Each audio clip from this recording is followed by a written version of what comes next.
Good evening, everyone, and welcome to the virtual book launch of Tough Love, How a Limpopo Homeboy Became a World Champ Turned Lawyer by Lovemore Ndou. My name is Jennifer Malik. I'm the editor of the reading list, and we're hosting this event tonight along with Jonathan Ball Publishers. In Tough Love, Lovemore tells the story of his tough start to life, his boxing career, including how he was never knocked out in 64 professional bouts, and how he transitioned from combat in the ring to confrontation in the courtroom in a successful post-boxing career as a lawyer. Today, he has his own practice in Sydney, Australia, and he joins us from down under this evening, where I believe it's early in the morning. Good morning and good evening in South Africa. Good evening, good morning. Yeah. In conversation with Lovemore this evening is renowned journalist and boxing columnist Bongani Magasela. Hi, Bongani. Thank you for joining us. Good evening, Jennifer, and good morning to the champ. Morning, Bongani. Please leave your questions about the book, your questions for Lovemore or Bongani in the comments section wherever you're watching this video on Facebook or on YouTube. If we have any questions, we'll turn to those towards the end of the launch during the Q&A. So whatever's on your mind, I'm sure Lovemore and Bongani will be answering any questions you have, whether it's about boxing, about writing, about the legal profession, about journalism. Yeah, feel free to engage. Without further ado, let me hand over to Bongani to take over the conversation and enjoy the launch. Thank you very much for making me famous when I am actually a non-entity, in the field of journalism and boxing. First and foremost, I want to say there is a possibility that I may run out of, appropriate words to communicate with Lovemore because I'm super excited about this momentous occasion. I mean, this man, for me, really, like I said, I don't have appropriate words to describe what he has achieved under difficult, trying, impossible, situations. I mean, boxing started, I assume, in the 1800s. And men and women of integrity have done wonders in the sport of boxing. But outside the sport of boxing, it's a shame. Here is a man from should I say, from nothing. He packs his bags because he feels he is not going to reach for the stars in his country. He goes into a foreign country where he knows no one. That is courage. He gets into that country. Obviously, he's not going to get paid, good purse monies if he does get fights. But the little pennies that he earned, he did not go for gold, chains, fancy shoes, and stuff like that. But he invested his money in his future, education, which is key to success. I am talking about a man who has done something that I can proudly and arrogantly say, no one will ever achieve it. 6 degrees, read my lips, 6, 1, 2, 3, 4, 5, 6 degrees. He doesn't end up there. He opens his own law firm. I mean, I don't know how to describe what Lovemore has achieved. It's, for me, if I had my way, this man's name should have already been included in the book of, genius. That's all I can say, to honor Lovemore, a fellow countryman who has never turned his back against his country, South Africa, despite the fact that things did not go the way he wanted to. The man is forever willing to lend his hand to fellow South Africans. He looks after fellow boxers who are struggling financially. I beg your pardon, me personally, This man is never shy. When I say to him, my brother, the ship is actually sinking. Love more, kind-hearted somebody, very humble despite his humongous achievements. I am bleeding because Australia has already inducted him in the Hall of Fame. In his country of birth, Lovemore is a former 3 times world champion, a lawyer, and that's it. For now, I choose to stop there only to say to you, Lovemore, I hope and pray that one day when history books of boxing in this country and achievers outside boxing as human beings, your name will rank high, my brother. Thank you for that great introduction. Great words. Yes, it's. I'm actually excited to be speaking to you. I've known you for so many years, and to get where I am today, it's because of people, like you. Often people, look at me and say, "Well, he's successful," but I didn't get here on my own. It was through the help that I got from other people, and you're one of those people, and you're one of the people that encouraged me to get where I am today. So, I'm really pleased, to be talking to you tonight, and thanks for that great, introduction. Uh, let's get to the reason why we are talking the book. It's about the awareness that, the future generations. I'm going to be brutal honest. We are on transit. Brothers and sisters, mothers and fathers have left us. It's a matter of time before we join them. We don't know when will we go. But the future generations, specifically a poor child, black child in this country, will lay their hands on this book. Before I get to it, I just want to find out from you, Jem, why Tough Love? When you could have easily chosen a title. For me, an appropriate title would have been Rags to Riches. Well, it's been a tough life, but still with love. That's the best way to describe it. And I mean, if you look at the book, the book it's all about my life journey. From the little shanty town of Musina, and all the struggles that I overcame. All the hurdles that I had to go through to get where I am today. So you could think of it as some tough love.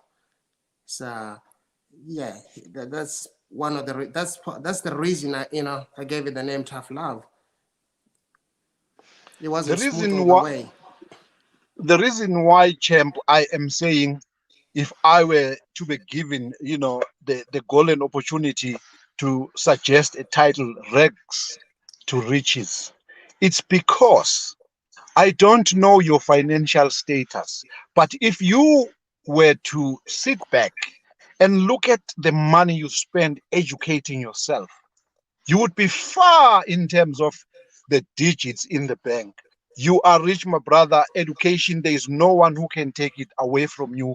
It's there forever, like I said, for generations, to be motivated. Specifically, a poor child who is from, the dungeon, no hope, sometimes even contemplating committing suicide because there is no one to turn to. But you decided to pack your bags and go to a country where you knew no one. And look at you today. You your name ranked among the greatest achievers in this whole world. Yeah, look, I agree with you. When you say education is wealth. It definitely is wealth. I always tell people that it's great to have a great a sporting career and become a world champion. But that's just status. And along the way, a young, hungry fighter that's better than you will come and beat you and take the title away. Okay. But with education, no one will ever take your education away. That's something you live with up until you die. So yeah, I would agree with you. It was a great investment, to invest in education, and which is one of the reasons why I wrote the book, because I'm hoping to inspire some of the young up and coming people, young and up and coming um, children. I'm trying to send a message out there to the youth. And other sports people, in general. There are so many sad stories, sad endings, in boxing. And I want to try and change that and make people realize that, you don't have to, finish your career as a pauper, if you invest properly, educate yourself, you have something to fall back on at the end of your career. And look, I'm hoping some kid is gonna pick up this book one day, read it, and realize, that life is not meant to be easy. Life is a journey. Life is, it's like a circle. One day you're up there, one day you're down there, but you keep moving. You don't stop. And I think the biggest message I wanted to send out there, is, I need people to know that, nothing is impossible in this world. If you put your heart and soul into it and dedication, if you think of, my story, where I come from, I come from a very, very poor family, and when I say poor, I mean to an extent that, sometimes we go to bed, without a meal, for a day or two. I had to walk to school bare feet, when eventually I could afford to buy school shoes, I had to wear the same shoes to school, to church, you know, to any other event. I would wear those shoes until they were smiling at me. So that's just how tough it was. But so, but like every other child, I always had a dream, and we all have dreams, but it's only those who work towards their dreams that make their dreams come true. How often do you hear children, saying, "Oh, when I grow up, I want to be a doctor. I want to be a pilot. You know, um, I want to be a school teacher. I want to be a lawyer."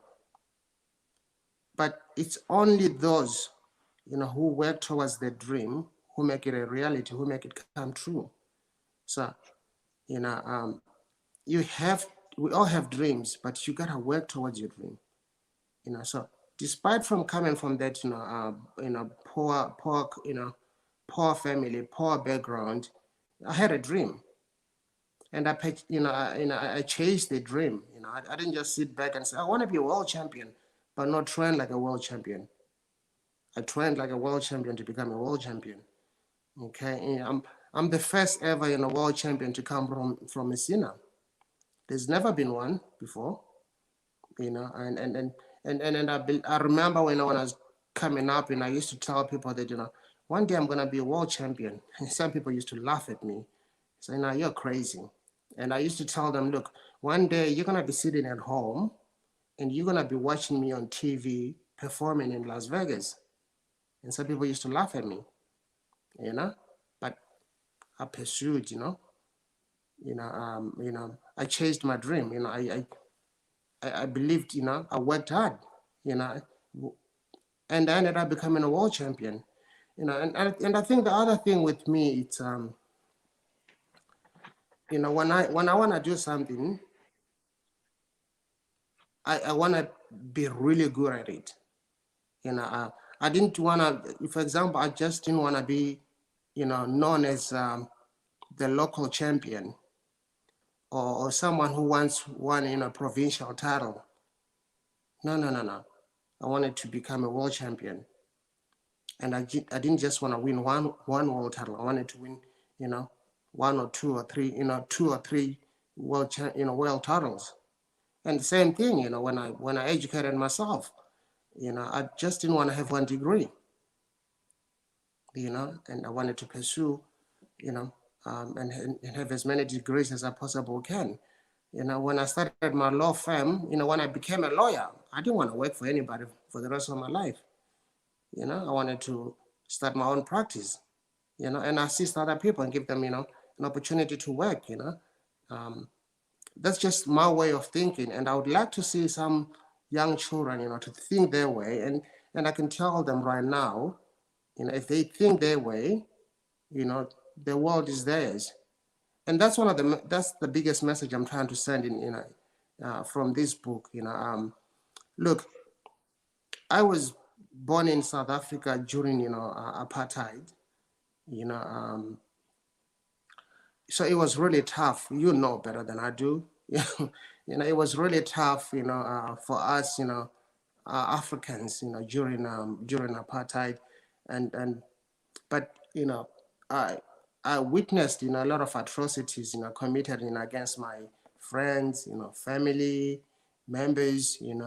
I have a friend that actually died in my arms, when he got shot by the police. I was a victim, of police brutality. I still carry a scar on my face every day. They broke my arm. My boxing career almost ended before it even started. But despite that, I always try to turn the negative into a positive. One thing that a lot of people don't know, which I share in my book. I didn't start school until I was 9 years of age. That's actually late to start school. Yeah. But I didn't want that to stop me from pursuing my dreams. The message being, it doesn't really matter, whether you have a bad start in life, but if you work hard, you can actually do better than those who had a better start in life. Okay, it goes often when people ask me about boxers, to define boxers, what type of boxers do I know? I always say there are three types of boxers.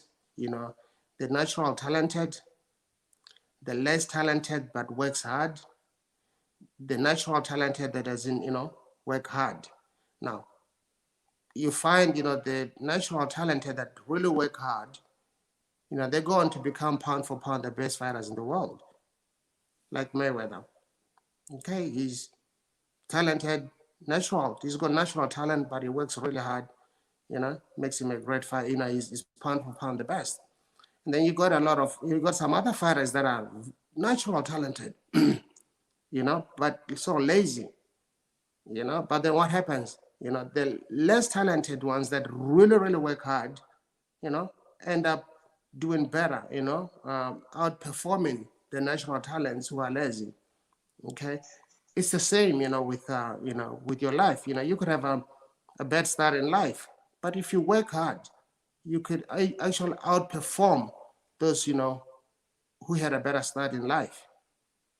And if you look at my life, that's exactly how, it turned out. I had to work hard to get where I am today. So, I'm hoping, even with boxing, it wasn't all smooth. I had to go through a lot. I talk a lot. It's all in my book. I had to deal with some managers and promoters. The sport, in itself, it's full of cutthroats. Most managers, some managers and promoters, will sell their own mother for $1. So it's all about, making money, at the expense of a fighter. So I had to deal with some of the promoters and managers,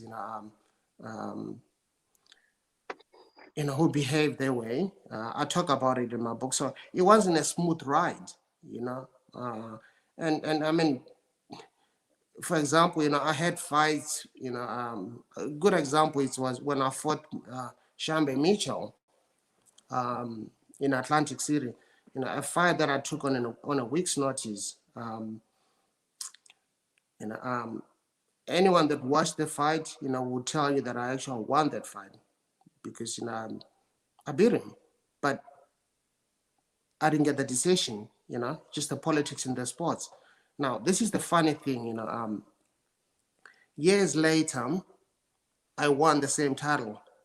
Now, the promoter who promoted that fight, who was actually managing Shambe Mitchell at the time, wanted to sign me up, And then he actually said to me, you know what, Lovemore, when you fought Shambe, had you signed up with me then, you would have won the world title. You would have walked away with the world title. What does that tell you?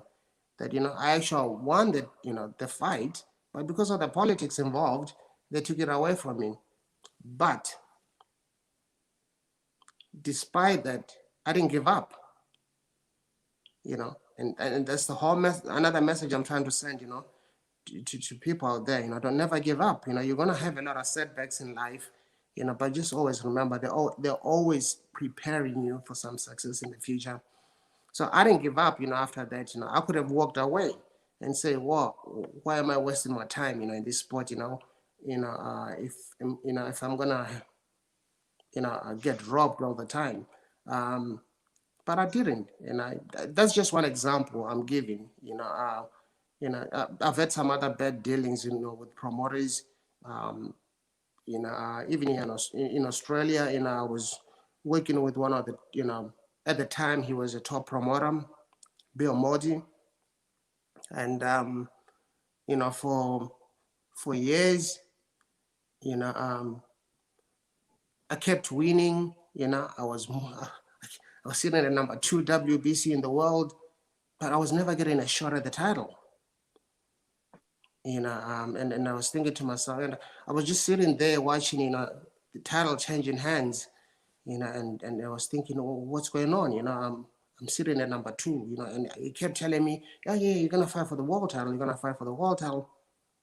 But then I realized, that years later I found out that he actually had he had a deal, he had a contract, with one of the the sports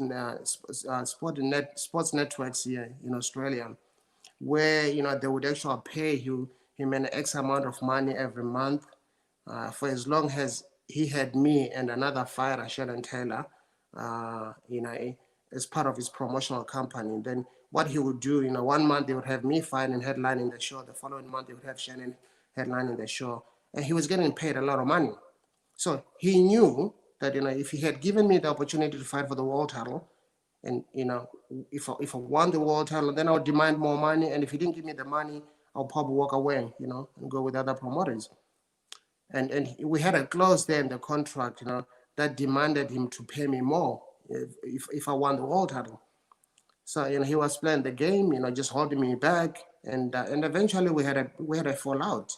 And one of the reasons why he really had control on me was because when I went to Australia, I was on what used to be called a distinguished talent visa.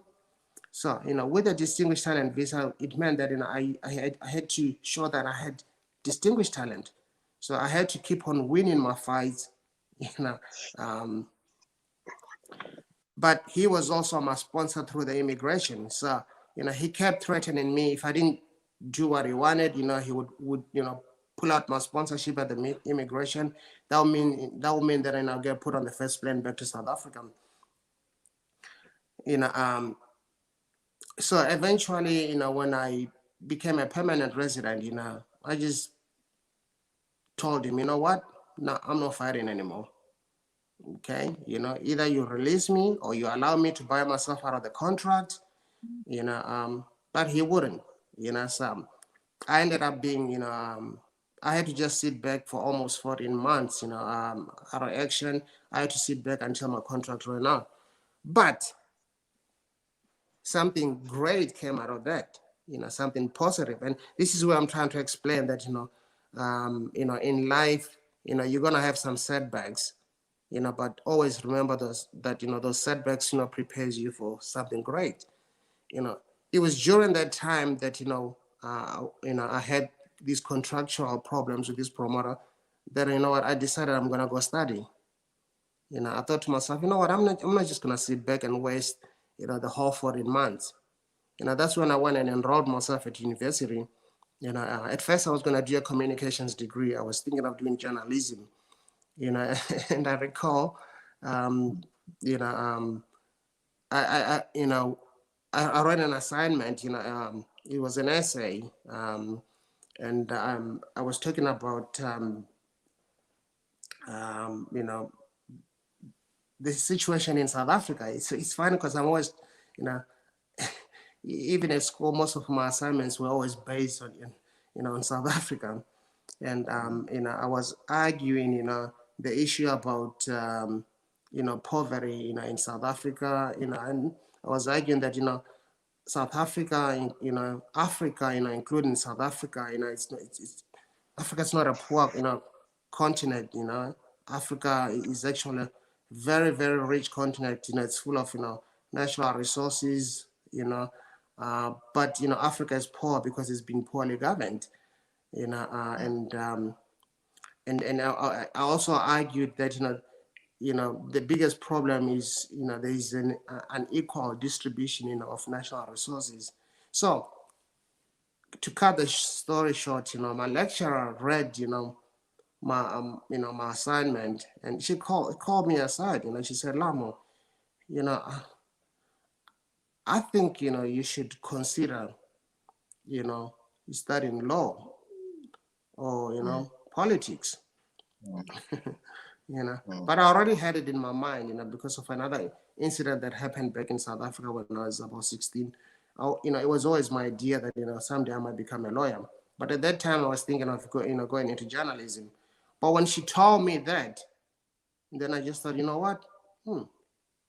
Maybe I should enroll in law. And then, the following year I enrolled in a double degree in law and communications. And I just kept on studying, But the point I'm trying to make here again, is those issues I had with the promoter, even though I didn't fight for 14 months, prepared me for a great, for a career in the future. Look at me today, I'm a lawyer, probably, I'm one of the most educated people, educated athletes, so don't ever give up, because, you have a bit of a setback. And even with boxing, even with that, when I stopped fighting for 14 months, remember at the time I was sitting at number 2 WBC. So when I eventually, got released from the contract and I was free to fight again, I had lost my ranking. Okay, from coming from number 2 in the world to nowhere in the world. So I had to start all over again. Okay, so it's like starting all over again from fresh, and it wasn't easy, because I had to travel overseas, in America, fighting, whenever you're fighting in a foreign country, you're always treated as an opponent. It's not easy to win in a foreign country. But I had to rebuild my career, so I didn't just give up. I could have given up and said, you know what, I'm a permanent resident now. I don't need to fight. No, I'm studying. I don't need to fight. But no. Because I had my mindset. I knew what I wanted in life. And I've set my goals in life, and I've pursued them. So that's another message that I'm trying to send out in the book. Yeah, yeah. I'm sitting here listening to you, and I'm saying to myself, one thing that you are basically sharing with the world of boxing and the country at large and human beings in general. If you are employed to be a sweeper, do your sweeping the best you could or you can. Love it, enjoy it, but try to pursue your dream. Basically, what I'm trying to say is what I picked up from this well written book. Or before I get to that, let me start by correcting you, my brother. You keep saying the message I am trying, and you go as far as to say, I hope. Let me tell you, you are not trying to send any message. You have already sent it successfully. One. Two, don't hope the book will inspire. It has already done that. Let me share a short story.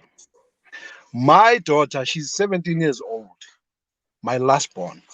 She sits with me to watch boxing every Friday. I end up, talking serious stuff to her about boxing. These guys, they don't get the recognition that they deserve. To be a boxer, it takes everything. Boxers by right should not be compared to footballers because football is a team sport. You get past the ball, you give it to your teammate, and you can relax. Whereas in boxing, it's you and that man wants to kill you.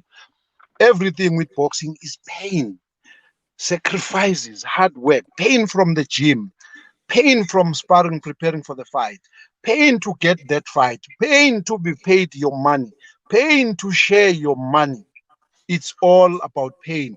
Yet, when these guys, the boxers, get paid their purse monies, 99% of them, they misuse their money. I don't know whether it's because they have been, suffering for quite some time before they get a fight to be able to earn some money. So she knows a lot. The day I came home with the book and she looked at it, I told her the story.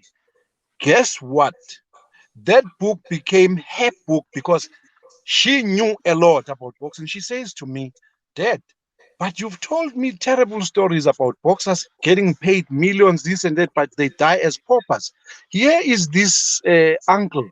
You're saying he's got 6 degrees. He's a lawyer. He owns his own law firm, which simply means then that there is a lot to be done in boxing. But the problem is maybe these boxers needed someone like Uncle Lovemore to write this book. Can you please hand over this book to me and make it my book? It's her book.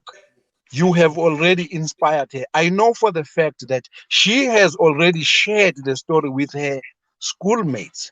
You've done it successfully, my brother. Don't doubt it. You've you you you you've encouraged, you've inspired, you have sent the message loud and clear. The one thing I want to find out from you before I go back to where I was, despite all your humongous achievements, Lovemore, what makes you to remain this humble self and a modest human being? Look, I think it just comes, it's natural. That's just the person I am, and I would like to be, I would like people to think of me, you know, um, as a good person. Okay. Look, I was really touched by what you said about your daughter. I'm pleased to hear that, my book is already, inspiring, you know, um, some youth out there, some teenagers out there. Um, Look, I remember you and I once had a conversation before, and and um, and these were your words. You know, you say to me, I'm the voice of the voiceless. Yeah. And this is because you and I were talking about that I've got this ability to speak to people and share my story. The thing is, we all have stories. We all have a story to tell, but not everybody gets the opportunity to tell their story. So I'm pretty lucky, to be in a position where I could share my story, and what I've experienced is not unique. You know, I'm sure there's a lot of people who've experienced worse than what I've experienced in life. You know, and I was a victim of apartheid like everybody else. But this is what I always tell people, you know, and this is a message I want, you know, people to get, you know, they gotta get this message into their head. Yes, apartheid was wrong. You know, I don't condone, you know, apartheid at all. But the thing is, you know, when you break it down, when you look at it, you know, apartheid is not just a problem of South Africa. You know, apartheid is a problem of the whole world. You know, just because it's not written into legislation doesn't mean it doesn't exist. It does exist, you know. And I always tell people, you know, and I write about it in my book as well.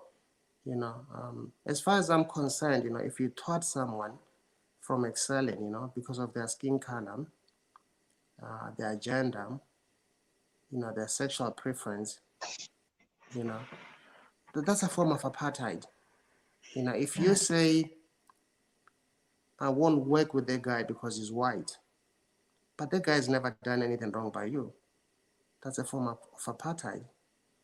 If you say, I won't work with that guy because he's Zulu, I won't work with the Zulu people, but they've never done anything wrong by you, that's apartheid. If you say, I'm not going to work with her, she's a lesbian, oh, I don't like the guy, he's gay, but he's never done anything wrong by you, that's a form of apartheid. So the point I'm trying to make is apartheid is the problem of the world. Yes, we were exposed to apartheid, but we can't keep blaming everything on apartheid. Okay, you know, it's been more than 26 years, you know, since South Africa became a democratic state. You know, but if you look at the current situation in South Africa today, you know, truth be told, you know, it's way worse than when, you know, than this, you know, the situation, you know, during apartheid, you know, people had jobs, you know, when we had that racist regime. Okay, look at what's happening today. Okay, people are struggling. You know, I could talk about, you know, the current, you know, rioting that's going on, the current looting that's going on. You know, if you come, you know, if you look at it, you know, you ask yourself, you know, was the whole thing really about Zuma? You know, it's all started as a free Zuma campaign, but then it turned into looting. Why? It's simple, because people are frustrated. People are frustrated by a government that's failed them. Okay, it's been 26 years, like I said, 26 years later, you know, you still have people, you know, living in shacks. You know, you still have a, you know, child going to bed, you know, without a meal. Okay, you know, and I always tell people, you know, the worst thing that ever happened in South Africa, you know, was the introduction of the Black economic empowerment. Okay, it was a great idea. Okay, and I think the intention was great, but the only people that really benefited from it, you know, is those in power. Now, this is where it went wrong. You know, it allowed them to taste a lifestyle that they were not used to without even having to work for it. Okay? Now, to maintain that lifestyle, they had to steal from the public. Okay? And that's where corruption started.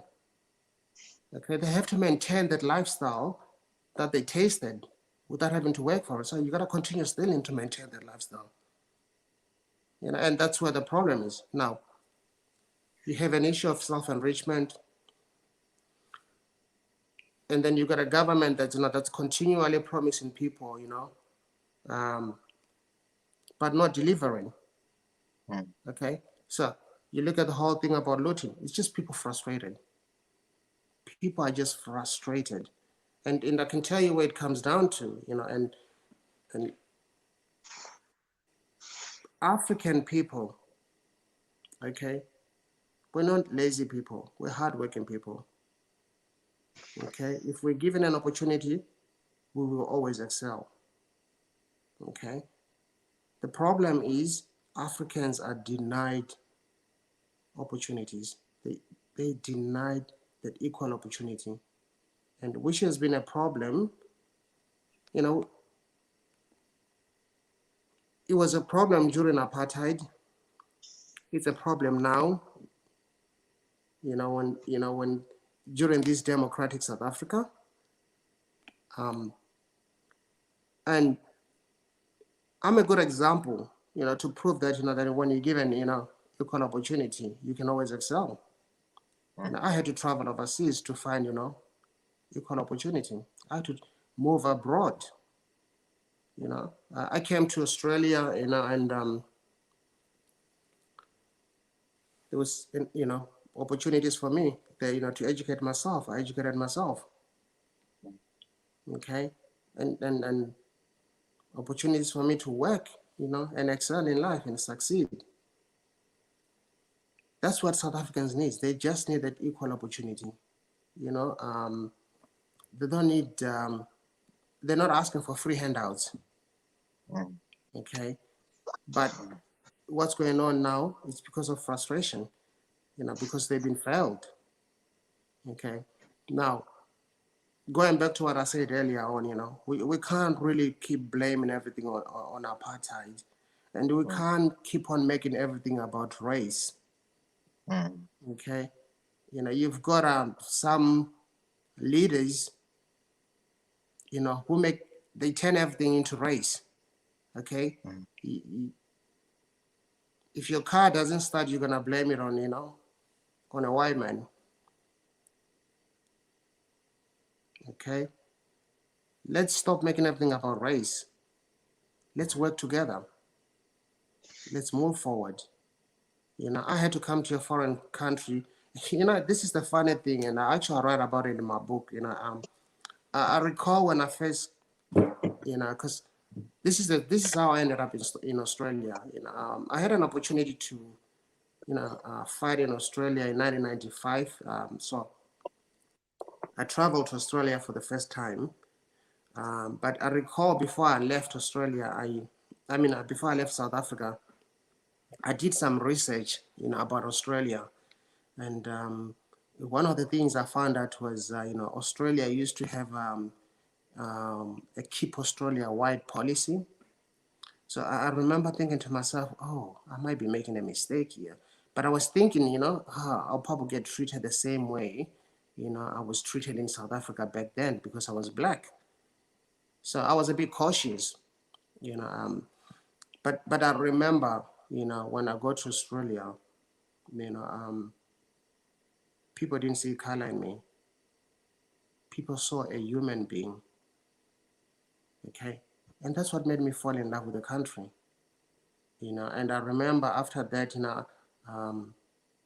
after I came back to South Africa following that fight, I thought, you know what, I'm moving to Australia.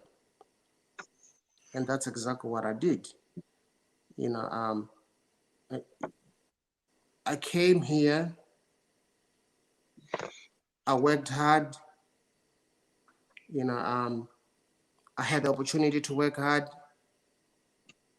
and that's why I'm where I am today. Now, my fellow South Africans, then, you need to stop making everything about race.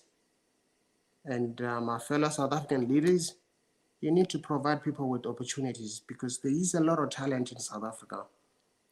There is a lot of talent there, whether it's sports, or just anything else, or education, or music, or anything. There's a lot of talent, but, you can have all the talent, but without, getting a break in life, without the opportunity, you're going nowhere with it, with the talent. Yeah, I'm sitting here listening to you, my brother, and there's something that comes into my mind. This book is not meant for sports people. This book is meant for human beings. It's educational. Has it not crossed your mind, Lovemore, that you and the publisher try and forge some working relationship with the Department of Education in South Africa, where this book can be available to every up and coming, child in South Africa, not because you want to encourage them to become lawyers, but you want to say to them, if you dream it, you can make it. Yes, look, I've had that discussion already, with my publishers, Jonathan Ball Publishers. I'm great. I'm actually happy, and I've got a great team working with me. In Australia, actually, there are two versions of this book, but it's the same book. If you look, there are two covers. So if you look at Yeah, this cover, this is what was published in Australia. sure. Okay, and then in South Africa, you've got this one. So in Australia, the book was published by New Holland Publishers, and in South Africa, it's Jonathan Ball Publishers. And believe me, they've been both publishers have been a great team to work with, and we are always sharing ideas, as to how to move forward with the book. And I've also got a great team working with me, especially I've got a great agent, in Arthur Stanley, who's always pushing, to get things happening. Look, to answer your question, yes, it did cross our minds, about approaching the Department of Education, but knowing the problems you always have in South Africa, it's going back to corruption and all that.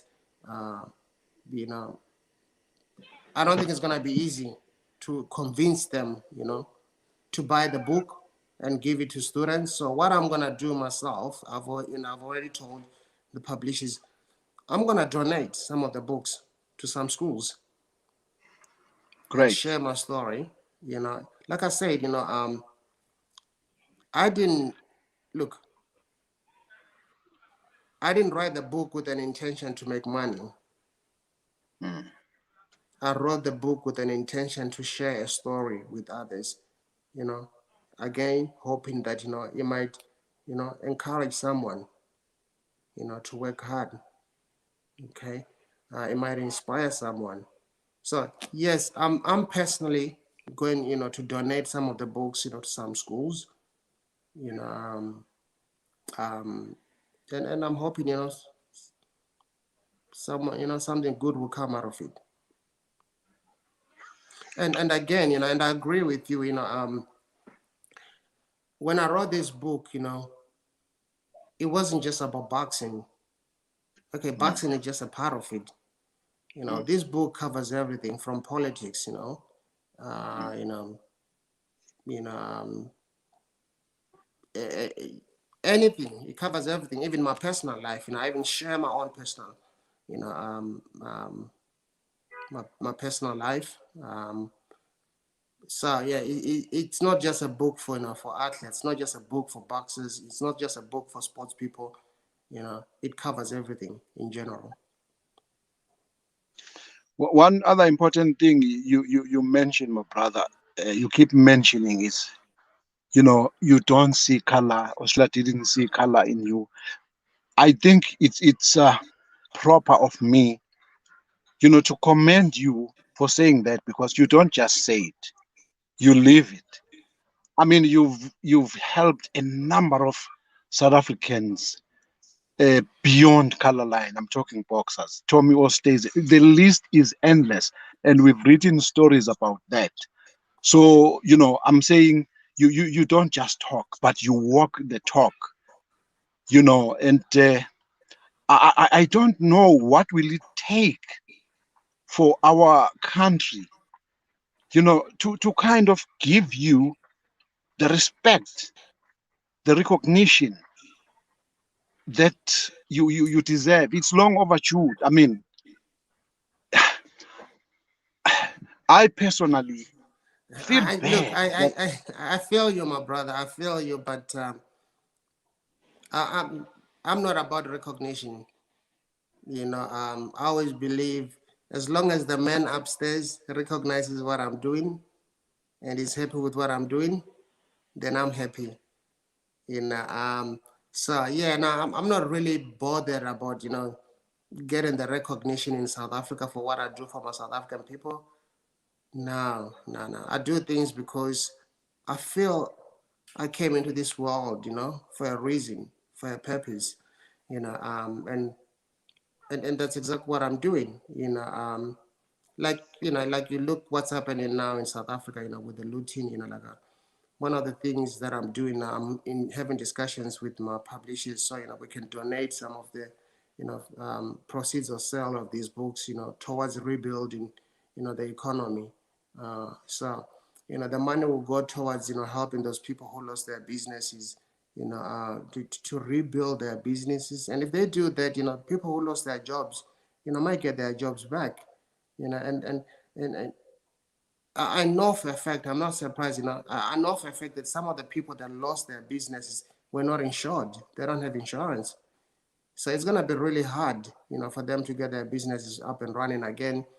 And I don't expect them to get much assistance from the government, and if they do get the assistance, there'll be a few chosen ones who will get that assistance, which has always been the case, and I can tell you right now, there's already been a press release out there. I've actual, I'm gonna be making a comeback in boxing. I'm gonna get involved in a number of boxing exhibitions, to raise money, towards rebuilding the South African economy. Uh, you know, um, this is a time, when the world should come together and assist South Africa. You know, what what's happening now. It's actually happening at the time when the South African economy needs revival. Because of the COVID-19 pandemic. And the sad thing about what's currently happening now, it's gonna push potential international investors away. Think of it this way. If I'm a potential investor and I'm thinking I'm gonna go invest in South Africa, create jobs for people, but then I see in the news people destroying other people's businesses. I'll be thinking twice about doing that. So people need to refrain, from that conduct and and behavior, because you're just making things worse for yourself. But again, like I said earlier on, it comes down to frustration. People are just frustrated, you know. So I'm gonna play my part, to try, and revive the, the the South African economy, and if it means putting my own health at risk, I will do that, because this is my country of birth. my brother, haven't you had any, for the lack of a better word, thought or aspiration of coming back home and get involved in politics? Actually, I am coming back home. I will be coming back home in the future. And yes, I will be getting into politics. Yes, with the intention of trying to change things for the better, to try and assist people. Yes, I'm definitely coming back home in the future. And maybe one other thing that might, help you to kind of raise money to help South Africans at the same time make sure that your legacy lives on. A thought from me, a Lovemore Ndou belt that will be contested for by all African champions. Yeah, it's something we can do. That's yeah, sounds great. That can be done. I don't see any difficulties with that. That can be done. But my thing is all about education. Mm. Okay, so if I ever get into politics in South Africa, the first thing I'll be looking at it will be education. I'll be trying to see that, every child is educated, and that when you talk about free education, you really mean free education. Okay, make sure every child gets free education.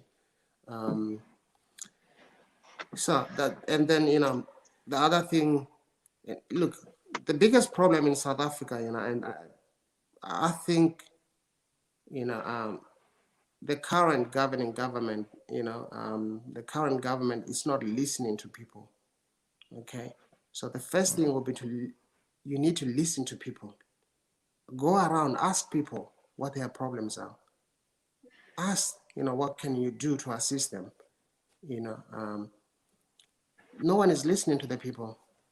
Okay, so the first thing will be to go around, talk to the people, listen to the people, find out what their problems are, find out what you can do to assist, and then, work on that. Okay, the other problem in South Africa that I would really work on, it's crime. But we all know where crime is coming from. People are hungry. When people are hungry, they'll do anything to survive. So if you can educate people, and they have jobs, and you create jobs for them, then there'll be less crime. Okay, and the other issue that really, really concerns me in South Africa is the issue of domestic violence. You've got people in power. You got people in power committing domestic violence. They're not setting good examples. You got the police, people in the police force committing domestic violence.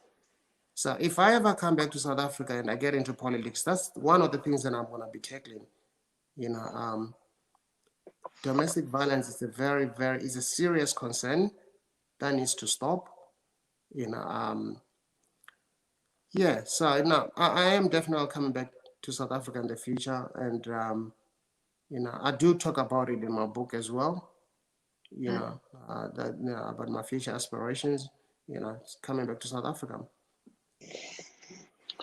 Chem, take me to, a courtroom.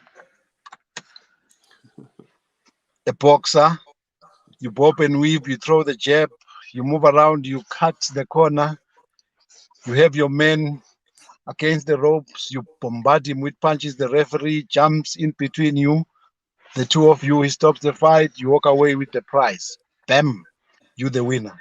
Courtroom, that experience, share it with me. Look, I think one of the things,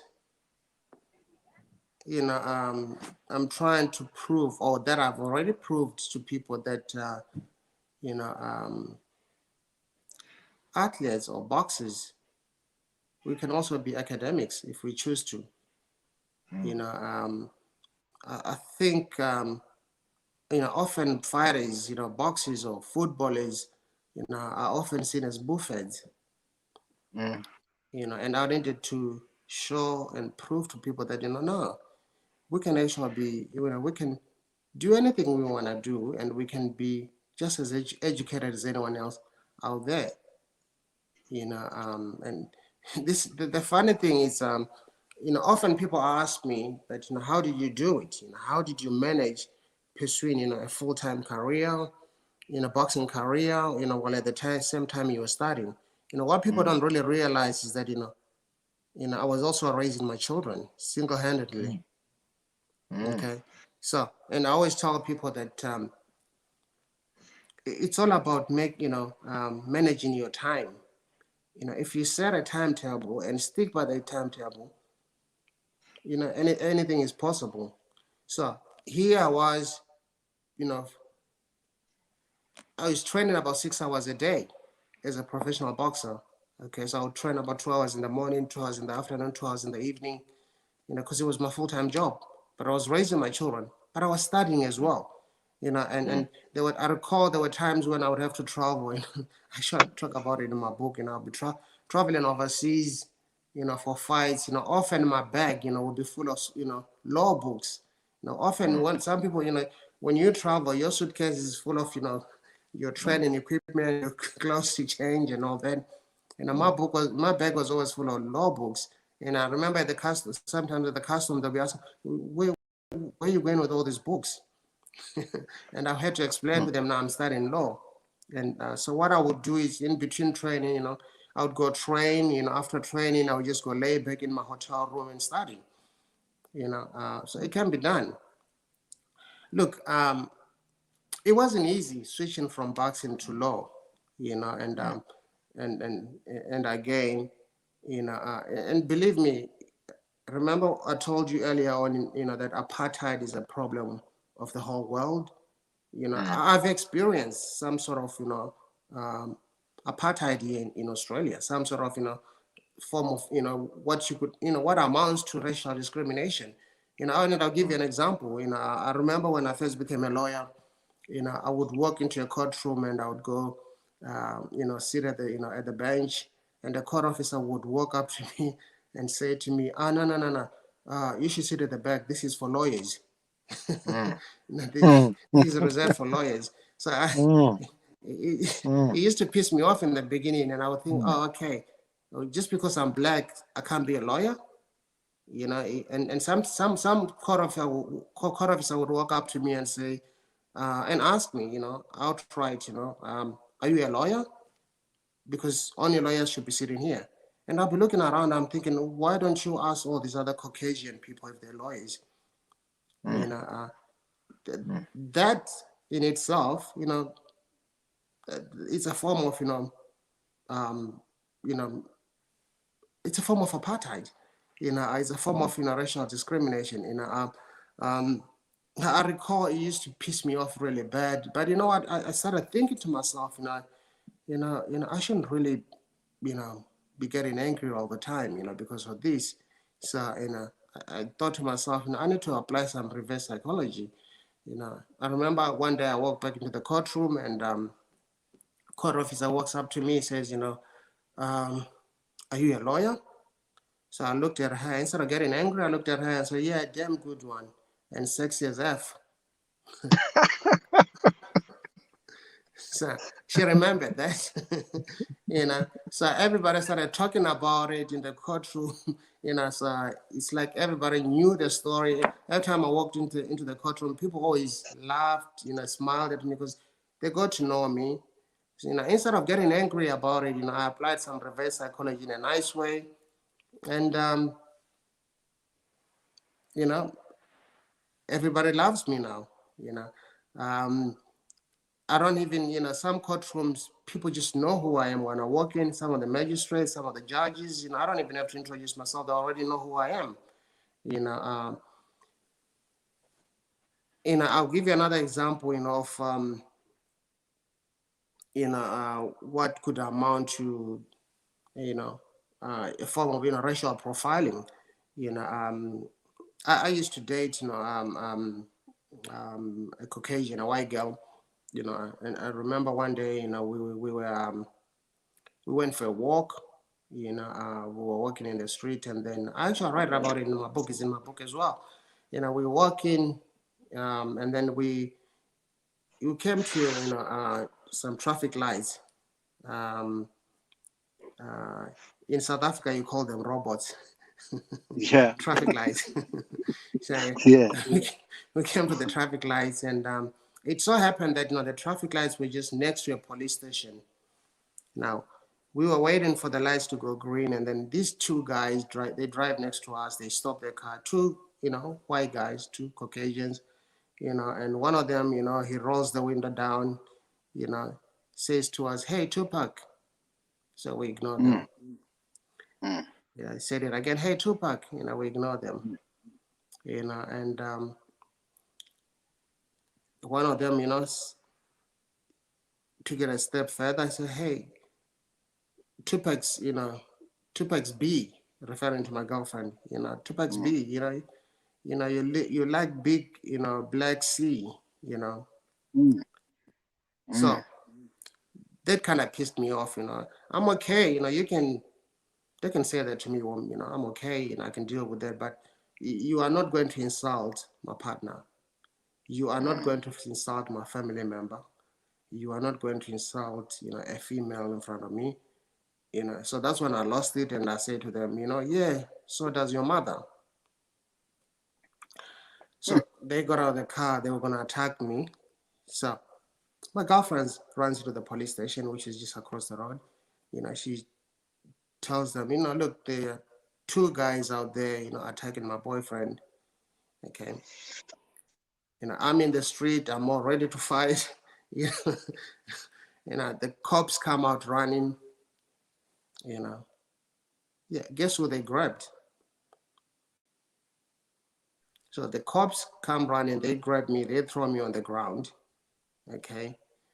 It wasn't up until, my girlfriend said to them, no, you fools. I'm talking about, as I told you, those two guys are attacking my boyfriend. So how did they mistaken one black guy for two guys attacking, the boyfriend? So to me, there was some form of, racial profiling. It wasn't up until, the station manager, came out and, and actually told the guys, do you know who this guy is? Do you know who you really want to get into a fight with him?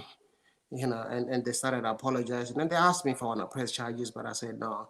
But I felt really down. I felt like I was back in South Africa. I felt like I was, going through what I experienced, during apartheid. But, can I draw a conclusion that, Australia is a racist country because of that? No, I can't. No. And I'm not going to draw a conclusion that, Australia, is a racist country because of the experience I had in the courtroom with the court officer.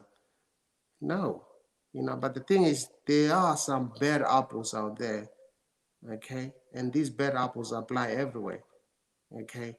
So I can't really draw a conclusion that, the country is racist because of that, okay? Same thing in South Africa, you can't really draw a conclusion that, everybody is racist because, of what we experienced in the past, okay? It was really bad, during apartheid, but, not, I end up honest with you, some of my best friends during apartheid were white people, okay? And some of them, I had friends there who would actually stand up for me, if someone was making racial comments towards me, and they were white, so there's bad apples everywhere, but yeah, look, I enjoy what I do as a lawyer, and I talk about it in my book. I give back to the community. That's my, I do a lot of pro bono work for indigenous people. That's my way of giving back to the community. For me, it's also a way of, thanking them, for welcoming them in their country. And I always think of, indigenous people, I'm talking about Aboriginal people in Australia. When I look at them, I always see there's some similarities between my life and their life. They've gone through what I went through, and they are still going through some of it. And that's why I always feel, especially when it comes to, to incarceration, you look at the incarceration rates, of Aboriginal people, there's just so many of them, incarcerated. And I feel, somebody should help them, So I do a lot of, pro bono work for them. My areas of specialty are actual family law and criminal law.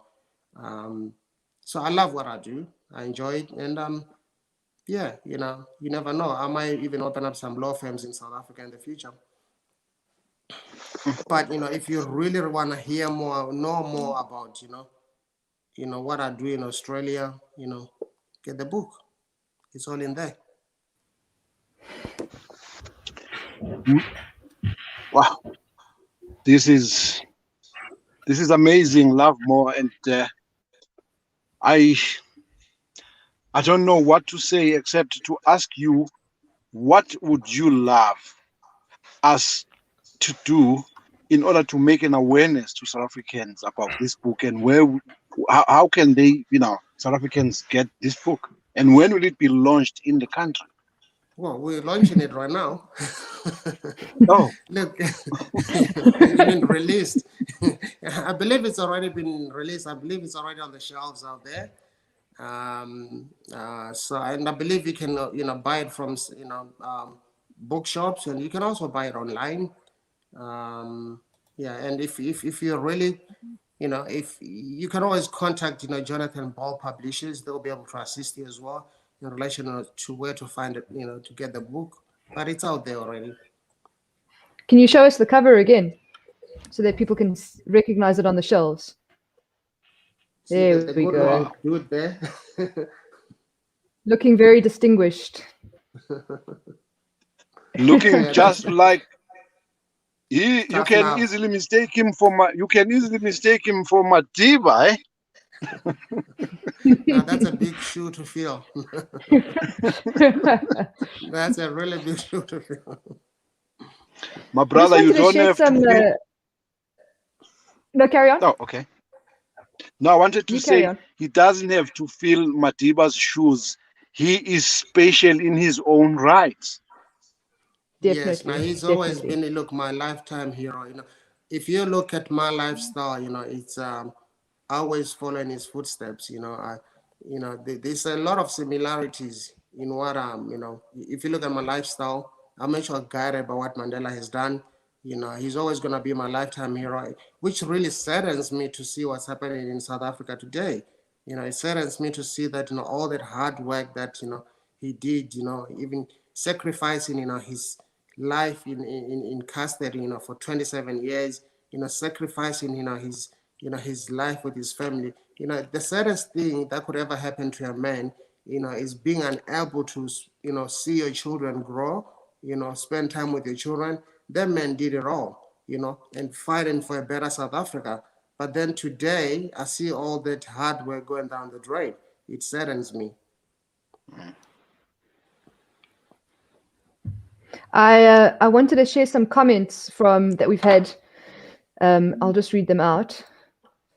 Here's one from Abram Ruruli, who says, Nda, good input indeed. Messina in South Africa, we are proud of you. Keep the flag flying high, and we will find ways to work together and bring the book to be available to the sports fraternity and youth in South Africa. And I think you were speaking a bit about that, about how you're going to share some copies with the youth. Yes, and thank you, Abram. I know Abram very well. He does a lot of great work, for the community in the Limpopo region. And I'm pleased, and thank you to know that you're supporting my project. Thank you very much. I'm not sure the last time that you were greeted with an Nda. Nda, bovoa. It's been a while. It's been a while. It's been a while. And then we've got a comment here from Maria Fisser, who says, well done, regards from Cape Town. Maria, I hope you're going to get a copy of the book if you haven't done it already. And I must share this last one. Thank you, Maria. This is a comment from my mother, Celeste, who's been watching. She also spent some of her childhood most of her childhood in Benoni. So you've got that in common. She says, what an incredible journey. So thank you, Celeste. Supportive thank moms. You very much. Cool. Bongani, do you have any closing thoughts? Closing thought, no, but a remark. I don't know what came into Lovemore Ndou's mind to actually ask me to write something. If you open that first page, and I was like, is this for real? Who am I in the big scheme of things? But my brother, I repeat what I've said. I don't have proper words to describe the way how I felt when you approached me for that. You made me feel special and important. You are a brother in the true meaning of the word brother, and not only to me, but to a lot of South Africans, particularly in the boxing fraternity, who always make positive comments every time you write stories about you. Continue being the good man, my brother. And your hard work, dedication, love for South Africans, and even thinking about, helping revive the country will never go unnoticed. May the Almighty God bring you closer to your dreams. Thank you, Bongani. I really appreciate your words. And thank you for the great forward. So if you do purchase the book, you realize that there's a forward. That forward was written by Bongani. It's a great forward. Thank you. Thank you very much. Right. Well, I'd just like to thank Jonathan Bull Publishers very much for helping us put this event together, and to Lovemore and Bongani for a very, very interesting conversation. Thank you, Bongani, for leading the conversation with some great questions and some great thoughts. And thank you, Lovemore, for sharing your extraordinary story. I think it's very inspiring, and hopefully the book will motivate some young South Africans to achieve greatness as well. Thank you, and I want to thank all those, all those people who joined in tonight. Thank you very much. Well, I say tonight because it's night. It's night over here. I think it's night now in South Africa, right? It is. It's morning. So everyone Getting early. yeah, so Creeping everyone towards that morning joined for in you. tonight, thank you very much. So yeah, as you were saying, if you haven't got a copy of if you haven't got a copy of Tough Love yet, it is available in all good bookstores, and as I always say, it's available in good bookstores and bad bookstores. It's also available online, and we're all used to buying stuff online now. So if you wanted, you could buy a copy right this instant by going to your favorite online book retailer and searching for it there, and I'm sure it will be delivered in the next couple of days for some of those sites. And yeah, thank you very, very much for joining us, and have a good evening. Thank you. Good night. Thank you very much. Good night.